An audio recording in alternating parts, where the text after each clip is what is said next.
I'm BJ Stasio, the Advocate's Advocate, and welcome to Self-Advocacy in Action. And today we're talking about person-first language. I'm here today with my guest, Mike Rogers. Hello. Thank you for coming, Mike. Not a problem. Sam Floyd. How you doing? And Mike Giddings. How you doing today, guys? Pretty good. Great. Pretty good. Doing good.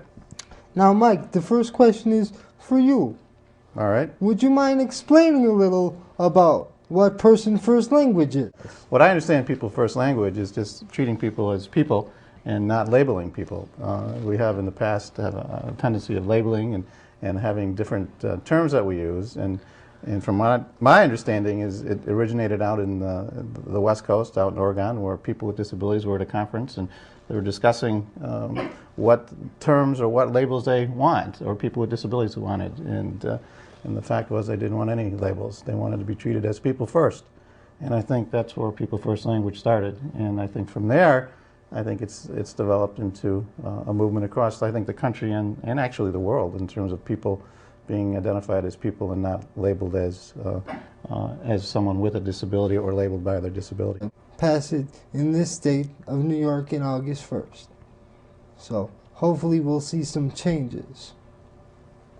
Now, Mike, how do you feel about person-first language? I think it's great because, for example, all the time when I'm going places, they say, "Oh, the wheelchair is coming," and I'm not a wheelchair. I may use one, but that's about it. So I think putting the person first, it shouldn't even have needed to be a law. It should just be natural. But if we need to help people along with that, that's what we need to do. Sam, how do you feel about it? I think person-first language is something that is going to grow and take over as a way of identifying oneself, because of the fact that when you say I'm an individual, you're saying something that's person first. You're putting yourself first. You're saying, I'm an individual, I don't want to be called a symptom of my disease, or I don't want to be called a disability, or I don't want to be called anything that has to do with something that does not define me. And Sam, you put an interesting point yesterday. You came to talk to me about it. For example, about the word that we all want to change, the word consumer, as far as that goes, about the medical model. Would you mind sharing that?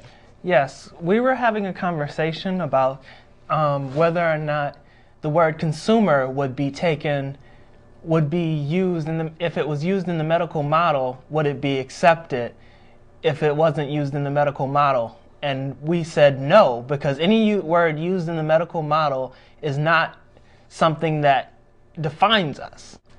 It doesn't define me because it's being used by doctors and social workers and things like that to define me.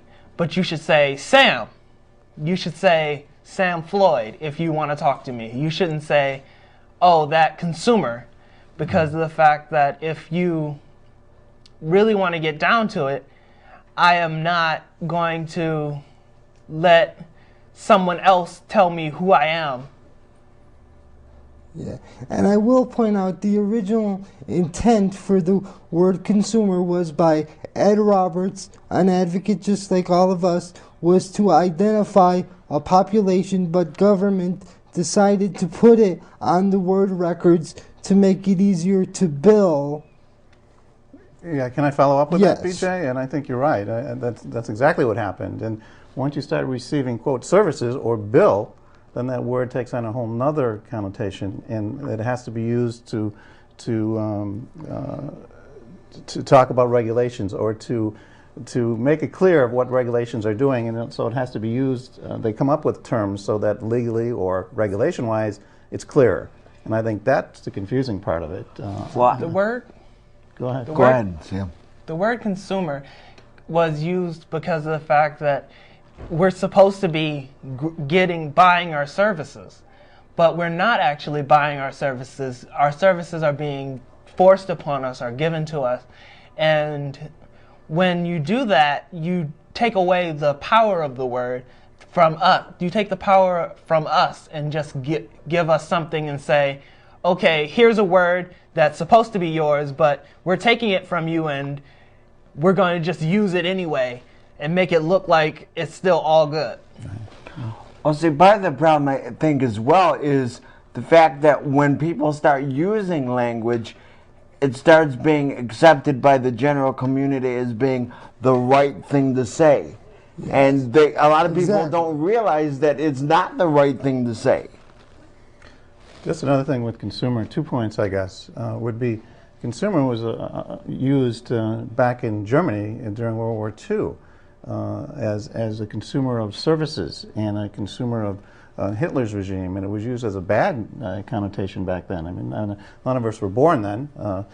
I was pretty close, but the word consumer was used as a derogatory term to say that people were consuming products. So we really don't want someone consuming products. So that was one thing. And Sam, you mentioned the medical model, but again, expand upon the medical model, pardon me, which I think we're trying to get away from, because I think the medical model always insinuates that you need help or you need to be cured. Mm-hmm. And the medical model, I'm not sure, is the best example or the best policy to use in terms of people with disabilities. And I think there's confusion there as well, that some people with disabilities, because of their disability, need to be fixed, and then using the word consumer, I think, is doesn't help that. Well, I like to always say that when I receive aid service or give physical therapy, something like that, I don't even consider it a service. I consider them helping me out with living my daily life, and they're interacting with me. So I mean, part of it, I think, is that we're trying to put everything into a context that you have to name it something because these people are receiving services. Well, I think we need to get away from that idea where we all need to live together and work with each other instead of saying this is a service we're providing to those people, that type of thing.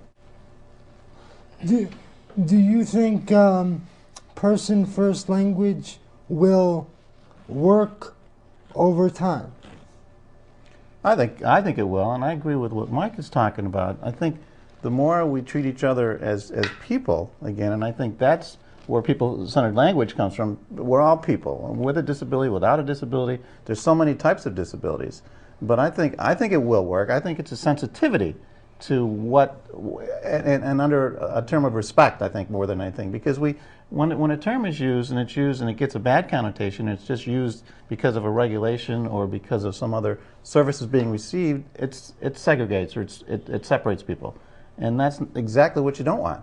You don't want to separate people. You might want it for regulation and for funding, but you've got to get away from that and look at it as people first.